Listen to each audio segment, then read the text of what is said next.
హర్యానా అత్యంత కీలకమైన రాష్ట్రానికి గవర్నర్గా, వారు గౌలిగూడ గల్లీ నుంచి హర్యానా గవర్నర్గా సుదీర్ఘమైన ప్రయాణంలో ఎన్నో హోదాలను, రాజకీయంగా ఎన్నో ఒడిదుడుకులను చూశారు. కానీ ఏ రోజు కూడా వారు ప్రజలతో సంబంధాలను కోల్పోలేదు. వారు కేంద్ర మంత్రిగా ఉన్నప్పుడు కూడా ఢిల్లీకు పార్లమెంట్ సందర్భంలో వెళ్ళిన 2-3 రోజుల కంటే ఎక్కువ అక్కడ ఉండేవాడు కాదు. శుక్రవారం వస్తే మళ్ళీ హైదరాబాద్కే వచ్చి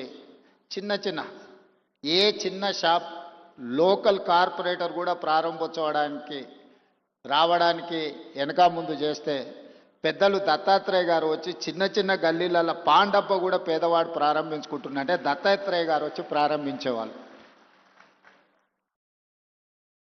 ఇదే నాకు వారితో ఉన్న 40 సంవత్సరాల అనుబంధంలో 40 సంవత్సరాల నుంచి దత్తాత్రేయ గారిని చాలా దగ్గరగా నేను వారిని చూస్తున్నా.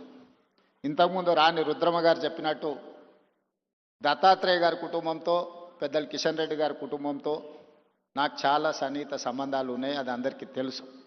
నేను మొన్న నీతి ఆయోగ్లో పాల్గొన్నప్పుడు ప్రధానమంత్రి గారితో మధ్యాహ్నం భోజన వేదిక మీద కూర్చున్నప్పుడు వారు చంద్రబాబు నాయుడు గారిని చూపించి ఆప్కే సాథీ ఇదర్ హే అని అంటే నేను చెప్పా, నేను స్కూల్ మీ దగ్గర చదువుకున్నా, కాలేజ్ ఆయన దగ్గర చదువుకున్నా, ఇప్పుడు ఉద్యోగం రాహుల్ గాంధీ గారి దగ్గర చేస్తున్నా. సో నాకు మీ దాంట్లో కూడా అందరితో పరిచయం ఉందని, ముఖ్యంగా ఈ వేదిక మీద ఉన్న ఇంతకుముందు శ్రీనివాస్ వర్మ గారు చెప్పిన భారతీయ జనతా పార్టీ రాష్ట్ర అధ్యక్షుల గురించి, ఆ రాష్ట్ర అధ్యక్షులు అందరితో నాకు సన్నిహిత సంబంధాలు ఉండేవి. ఇప్పుడు సరే రాజకీయంగా భిన్న ప్రయాణం, కానీ వ్యక్తిగత సంబంధాలలో ఎప్పుడూ లోపం కానీ, ఎప్పుడూ ఆ సంబంధాల విషయంలో దాచిపెట్టాలన్న ఆలోచన కానీ చేయలేదు. ఎందుకు అంటే వారందరితో నాకున్న ప్రత్యేకమైన అనుబంధం.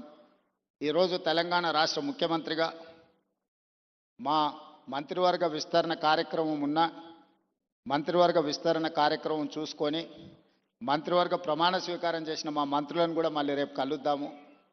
నాకు గవర్నర్ గారికి ఇద్దరికీ దత్తాత్రేయ గారి పుస్తకావిష్కరణ కార్యక్రమం ఉన్నది, అక్కడికి వెళ్ళాల్సిందే అని చెప్పి సరాసరి గవర్నర్ భవన్ నుంచి గవర్నర్ దత్తాత్రేయ గారి పుస్తకావిష్కరణకు రావడం జరిగింది. ఈరోజు రాజకీయాలలో ఒక్కసారి కార్పొరేటరు, కౌన్సిలర్ అయితేనే వాళ్ళ జీవన శైలి విధానంలో చాలా మార్పు, ప్రజల సంబంధాలలో ఒక భిన్నత్వాన్ని ప్రదర్శించే పరిస్థితులు ఉన్నాయి. కానీ దత్తాత్రేయ గారిని చూసి నేర్చుకోవాలి. అజాతశత్రు అనే పదాన్ని మనం పుస్తకాలలోనే చదువుకుంటాం, కానీ బండారు దత్తాత్రేయ గారిని చూసినప్పుడు ఆ పదము 100% వారికి సరిపోతుంది. జాతీయ రాజకీయాలలో అటల్ బిహారీ వాజ్పేయి గారికి ఉన్న గౌరవం రాష్ట్ర స్థాయి రాజకీయాలలో బండారు దత్తాత్రేయ గారికి ఉంది అని చెప్పి మనం ఈరోజు గుర్తు చేసుకోవచ్చు.